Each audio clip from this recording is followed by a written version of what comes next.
Okay दोस्तों, सो हम अगली गेम की ओर जा रहे हैं। सो फार हमने 2 गेम देख ली है और ये गेम थोड़ा सा टिपिकल अलग अलग तरीके से खेल रहा है, जिसमें वाइट भी अच्छी तरीके से खेल रहा है और ब्लैक भी अच्छी तरीके से खेल रहा है। लेकिन वाइट ने सडनली पोजीशन इम्प्रूव कर ली है और ये गेम 2 मास्टर्स ग्रैंड मास्टर्स के बीच खेली जा चुकी है। और गेम को स्टार्ट करते हैं। गेम को वाइट स्टार्ट करते हैं नाइट F3। नाइट F3 एक तरफ से आप सोचोगे कि पहले आपने E4 से स्टार्ट किया, फिर D4 से स्टार्ट किया, अब ये नाइट से स्टार्ट कर रहे हैं, तो थोड़ी सी वेरिएशन है। तो वो आपको मैं जब हम ओपनिंग करेंगे कि किस तरीके से हम अलग अलग ओपनिंग को सीख सकते हैं, तो इसमें मैं आपको ज़्यादा अच्छी तरीके से बताऊंगा। नाइट F6 खेलने के पीछे एक और रीज़न है कि ये जो 2 स्क्वायर है, सेंटर के स्क्वायर, वो भी कंट्रोल होते हैं। उसका आंसर में ब्लैक खेलता है D5।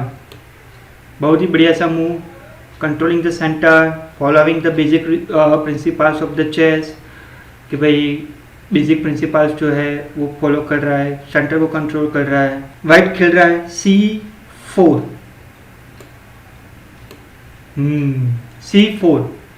C4 एक अच्छा सा मूव है कि जिसमें ये पॉन को हम अटैक भी कर रहे हैं और साइमल्टेनियसली सेंटर को भी गेन कर रहे हैं, और ये क्वीन को बाहर निकलने के लिए जगह भी मिल गई है।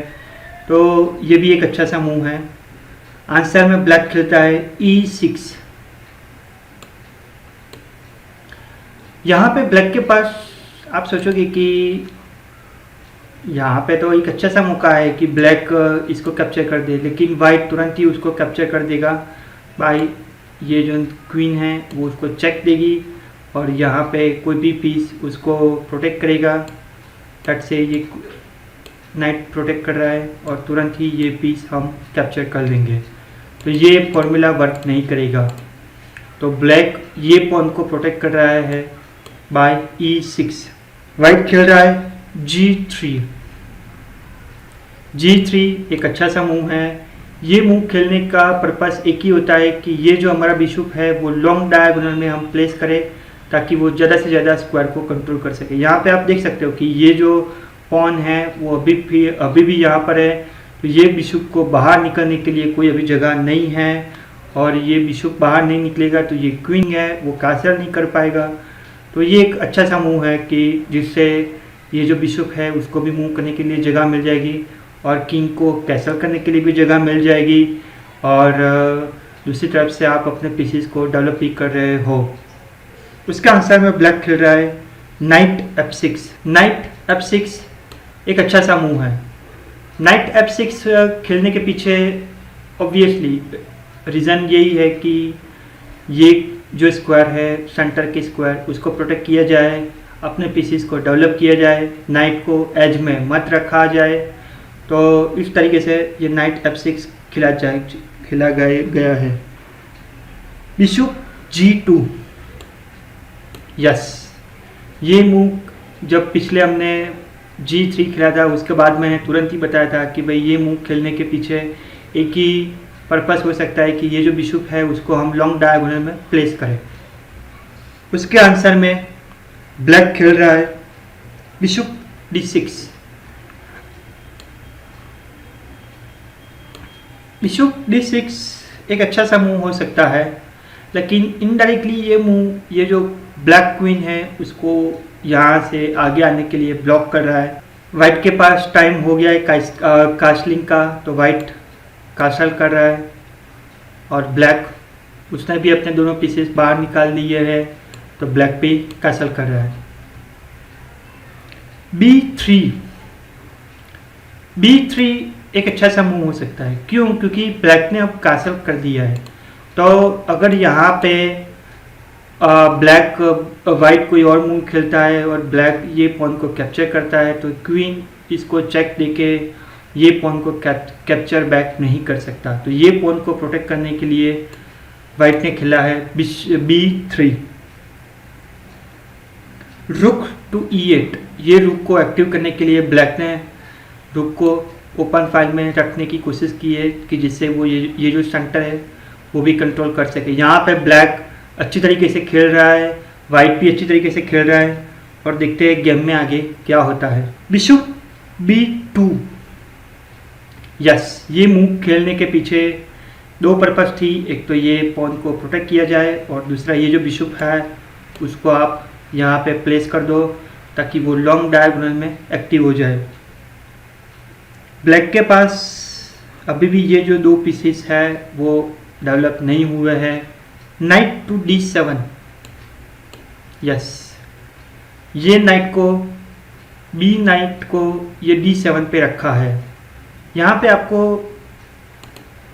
ये नाइट यहाँ पे भी आ सकता है। तो अगर मैं बोलता हूँ कि नाइट टू D7, तो कौन सा नाइट? तो इसके लिए आपको बोलना जरूरी है B नाइट टू D7। तो ये जो B नाइट है वो D7 में आ रहा है, तो इसको हम इस तरीके से कन्वर्ट कर सकते हैं। उसके आंसर में वाइट खेल रहा है D4।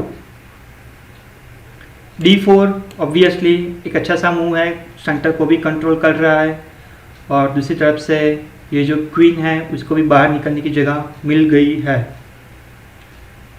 Black C6। ब्लैक खेल रहा है C6। C6 खेलने के पीछे एक और वजह हो सकती है कि ये जो उसका जो ब्लैक क्वीन है उसको बाहर निकलने के लिए यहाँ पे जगह नहीं है, लेकिन यहाँ से ये बाहर निकल के डेवलप हो सकता है। ब्लैक के पास एक और अभी भी सीरियस प्रॉब्लम है, और वो है ये बिशप। ये वाइट बिशप पूरी तरीके से ब्लॉक है। यहाँ पे देख सकते हो ये दोनों, ये पॉन अगर यहाँ पे भी आता है और ये बिशप यहाँ पे रखता है तो भी ब्लॉक है, और यहाँ पे दोनों तरीके से ये ब्लॉक है। तो ये एक सीरियस प्रॉब्लम है ब्लैक के लिए। White B knight to D2।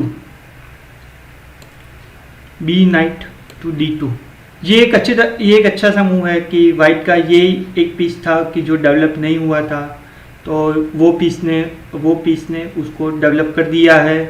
तो वाइट अब पूरी तरीके से अच्छी पोजीशन में आ गया है। उसके आंसर में black night E4। E4 black night खेलता है। यहाँ पे ये जो मूव है वो थोड़ा सा रिस्की हो सकता है। अपने क्वीन को बाहर निकालने के लिए सोच रहा है, और दूसरी तरफ से सेंटर को भी अटैक करने के लिए सोच रहा है। लेकिन अगर हम यहाँ पे कोई और मूव खेल सकते हैं तो ब्लैक को सडनली अपनी पोजीशन इंप्रूव करने का टाइम मिल जाएगा। और आप देख सकते हो कि ब्लैक सडनली कोई डायरेक्टली ये जो पॉन है वो F5 में रख के ये जो नाइट है उसको प्रोटेक्ट कर सकता है। तो इमीडिएटली ये जो ब्लैक ने वीकनेस क्रिएट की है उसका हमें तुरंत एडवांटेज लेना चाहिए। तो वाइट नाइट टेक्स E4, और उसके आंसर में obviously D takes E4, white knight E5। अब ये जो नाइट है वो E5 में रखा गया है। यह नाइट यहाँ पे रखने के पीछे बहुत ही पर्पस है कि सबसे पहले तो ये जो पॉन है उसके ऊपर अटैक किया जाए, और दूसरी चीज़ उसका ये जो स्ट्रक्चर है वो थोड़ा सा हम डिस्ट्रक्ट कर दे, उसको थोड़ा सा डिस्टर्ब कर दे, और उसको थोड़ा सा बिगाड़ दे ताकि हमारी पोजीशन इंप्रूव हो जाए और सामने वाली की पोजीशन थोड़ी सी वीक हो जाए। लेकिन यहाँ पे ब्लैक भी अच्छी तरीके से खेल रहा है। तो ब्लैक खेल रहा है F5। F5 एक अच्छा सा मूव है जिससे ये जो पॉन है वो प्रोटेक्ट हो चुका है। अब ये पॉन प्रोटेक्ट है, और दूसरी तरफ से यहाँ पे ये जो फाइल्स है वो भी पूरी तरीके से ओपन है। F3। Wow, that's a very nice move. यहाँ पे आप देख सकते हो कि ये जो बिशप है वो यहाँ पे पूरे तरीके से कंट्रोल नहीं कर रहा है, क्योंकि ये जो पॉन है वो इसको डिस्टर्ब कर रहा है, वो उसको ब्लॉक कर रहा है। तो हमें किसी तरीके से ये पॉन को यहाँ से हटाना पड़ेगा, और ये जो पॉन हटाने के लिए वाइट ने खेला है F3। उसके आंसर में ब्लैक खेल रहा है E टेक्स F3। क्यों? क्योंकि अगर ये मारना नहीं चाहता तो हम इसको मार देंगे, अगर ये इसको मारेंगे तो फिर ये बिशप भी इसको मार देगा, तो हम मटीरियली आगे हो जाएंगे। तो ब्लैक ने इसको मार दिया है। उसके आंसर में वाइट बिशप ने ये पॉन मार दिया है। अभी आप सोचो कि ये जो पॉन है वो इस पॉन से मारा जाए, या तो फिर बिशप से मारा जाए, या तो फिर रुक से मारा जाए। अच्छा ऑप्शन बिशप है। क्यों? क्योंकि ये पॉन से अगर हम इसको मारेंगे तो अपना ही पॉन ये बिशप को ब्लॉक कर रहा है और सडनली ब्लैक अपनी पोजीशन इंप्रूव कर सकता है। अगर रुक से मारेंगे तो यहाँ पे फिर से वही प्रॉब्लम है कि ये रुक अपने बिशप को ब्लॉक कर रहा है, तो वो हमें नहीं होने देना है। तो इसीलिए bishop takes f3, black queen c7। यहाँ पे c7 खेलने के पीछे दो रास्ते हैं। एक तो ये जो अपना क्वीन, ये जो ब्लैक का क्वीन है उसको थोड़ा सा डेवलप किया जाए, और दूसरी तरफ से ये जो नाइट है उसके ऊपर 3 अटैक हो रहे हैं। एक तो ये बिशप अटैक कर रहा है, दूसरा ये नाइट अटैक कर रहा है, और तीसरा ये क्वीन भी अटैक कर रहा है। तो हमें किसी भी तरीके से ये नाइट को या तो कैप्चर करना पड़ेगा या तो फिर इसको हटाना पड़ेगा। अब ये नाइट यहाँ पे रखेंगे तो वो सडनली ब्लैक की पोजीशन इंप्रूव हो जाएगी, ब्लैक सडनली इंप्रूव हो जाएगा, तो वो हमें नहीं होने देना है। तो हम ये नाइट को ये नाइट से हम मार देते हैं ताकि हमारी पोजीशन इंप्रूव ही रहे। और उसके आंसर में ऑब्वियसली ये जो ब्लैक क्वीन है वो इसको नहीं मार सकता, क्योंकि वो जो ये जो ब्लैक बिशप है वो वापस ब्लॉक हो जाएगा। तो वो ब्लैक बिशप को डेवलप करने के लिए ब्लैक बिशप से ही नाइट को मारेगा।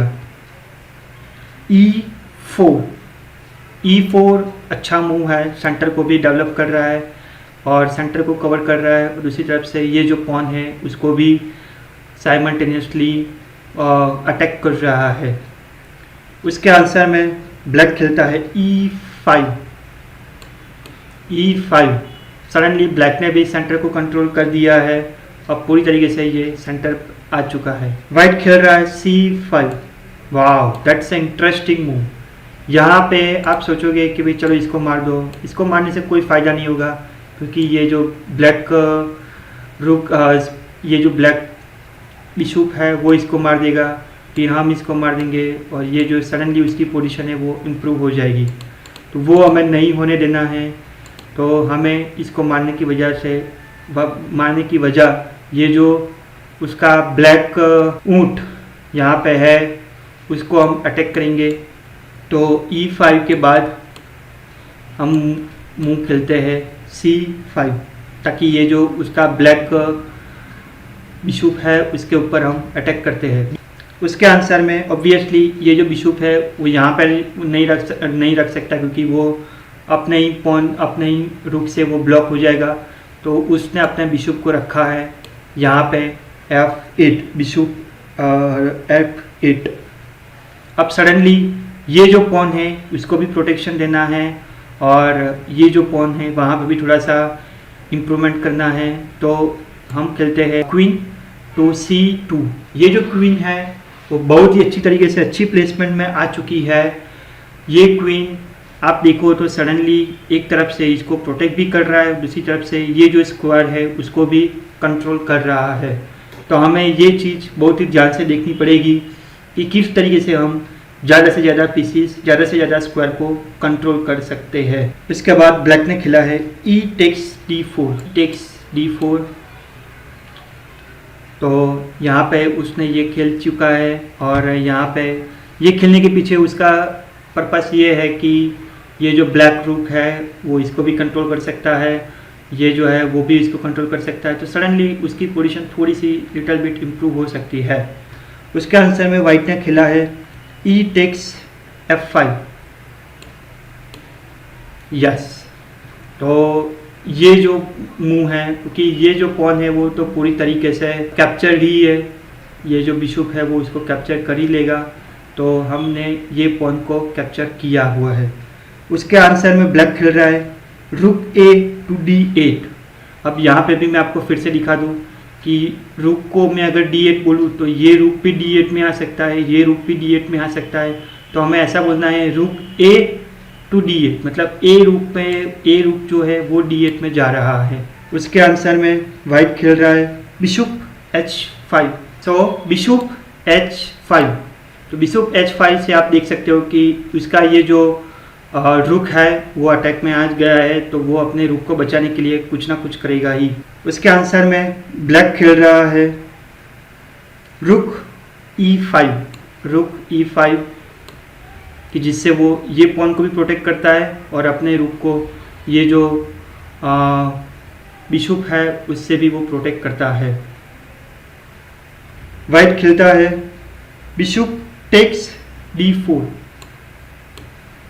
ये बिशप ने ये पॉन को कैप्चर कर लिया है, खा लिया है, इससे ये जो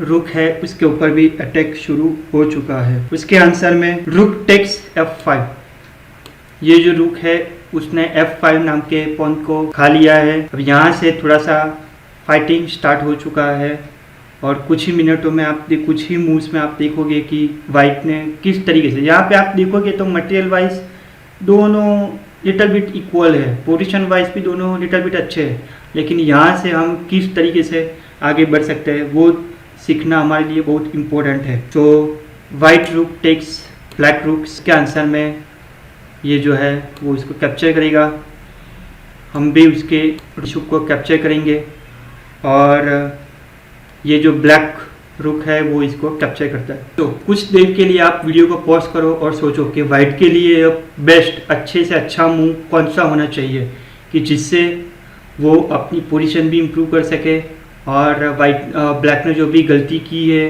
वो भी उसको सुधारने का उसको टाइम ना मिले। तो यहाँ पे वाइट खेलता है रुक f1, यस, ये एक बहुत ही अच्छा सा मूव है कि जिससे ये जो स्क्वायर है उसके ऊपर डबल अटैक हो रहा है तो उसको प्रोटेक्ट किसी भी हालत में करना चाहिए। अगर ये क्वीन उसको प्रोटेक्ट करती है तो यहाँ पे ये ऐसे चेक हो सकता है, नंबर ऑफ चेक्स हो सकता है, फिर ये यहाँ पे जाएगा और ऐसे ही नंबर ऑफ चेक से फिर ये यहाँ पे जाएगा, ये इसको यहाँ पे खाएगा और ये इसको यहाँ पे खाएगा, तो ये चेकमेट हो जाएगा। तो क्वीन को ब्लैक नहीं हटाएगा और वो प्रोटेक्ट करेगा रुक से। रुक से प्रोटेक्ट करने के बाद बिशप f7 चेक, यस, ये बहुत इंपॉर्टेंट चेक है। ये चेक के बाद वाइट ने सडनली अपनी पोजीशन इंप्रूव कर दी है। ये ब्लैक क्वीन इसको नहीं मार सकता, अगर मारेगा तो ये ऐसे ही इसको मार देगा और यहाँ पे भी वो चेक होगा, फिर ये इसको मारेगा, यहाँ से ये इसको मारेगा और ये इसको मार के फिर चेकमेट हो जाएगा। तो नहीं मार सकता तो ब्लैक किंग को कंपलसरी यहाँ से मूव होना है। और यहाँ पे मैं आपको टाइम देता हूँ कि आप सोचो कि अब ऐसा वाइट कौन सा मूव खेलेगा कि जिससे उसकी पोजीशन इंप्रूव हो जाएगी और चेकमेट का जो ये जो ऑप्शन है वो भी एक्टिव हो जाएगा और ब्लैक पूरी तरीके से चेकमेट हो जाएगा। बहुत ही बढ़िया सा मूव है, आप वीडियो को पॉज करो और सोचो। तो आंसर ये है कि ये जो बिशप है वो हम यहाँ पे प्लेस करते हैं E8 में, ताकि इससे क्या होगा कि ये जो बिशप है वो यहाँ पे रखने से ये जो स्क्वायर है बिशप है इसको ये रुक प्रोटेक्ट नहीं कर सकता।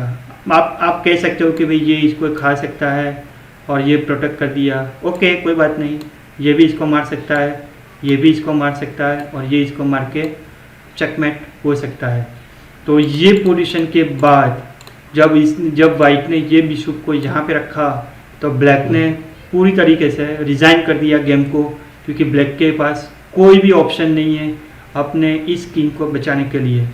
तो ये बहुत ही वंडरफुल गेम थी। आइए देखते हैं ये गेम की समरी क्या है। तो आइए दोस्तों हम देखते हैं कि गेम 3 में से हमने क्या सीखा। तो गेम 3 की समरी है कि सबसे पहले आपको जितने हो सके उतने ज़्यादा से ज़्यादा स्क्वायर को एक्टिव करना चाहिए, ज़्यादा से ज़्यादा स्क्वायर को कंट्रोल करना चाहिए, उसको प्रोटेक्ट करना चाहिए और अपने सभी पीसीस को आप एक्टिव रखो, उसको सेंट्रल में रखो, ताकि एक तरीके से आप टैक्टिक्स भी क्रिएट कर सकते हो।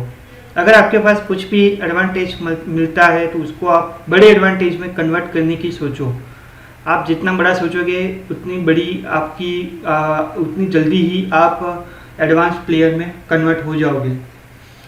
Look to create multipurpose move, कि भाई आप ऐसा सोचो कि जिससे मेरा जो एक पीस है वो भी प्रोटेक्ट हो रहा है और दूसरी तरफ से और सामने वाले का जो पीस है वो भी अटैक हो रहा है। तो ऐसा ऐसा मूव प्ले करने से क्या होता है कि हम टाइम को सेव कर सकते हैं, कि जो चीज़ 2 मूव से की जा सकती है, अगर वो चीज़ आप एक मूव से करते हो तो आप टाइम सेव कर सकते हो। और चेस में टाइम बहुत ही इंपॉर्टेंट है। आप जितना ज़्यादा से ज़्यादा मूव को सेव करोगे, ज़्यादा से ज़्यादा टाइम को सेव करोगे, उतनी जल्दी आप अच्छी पोजीशन में आ जाओगे। ऑलवेज क्वीन और रुक की बैटरी क्रिएट करने की सोचो, कि जिससे आप double pressure, double active create कर सको और सामने वाले के पीसीस के ऊपर या तो फिर वो स्क्वायर के ऊपर आप प्रेशर क्रिएट कर सको।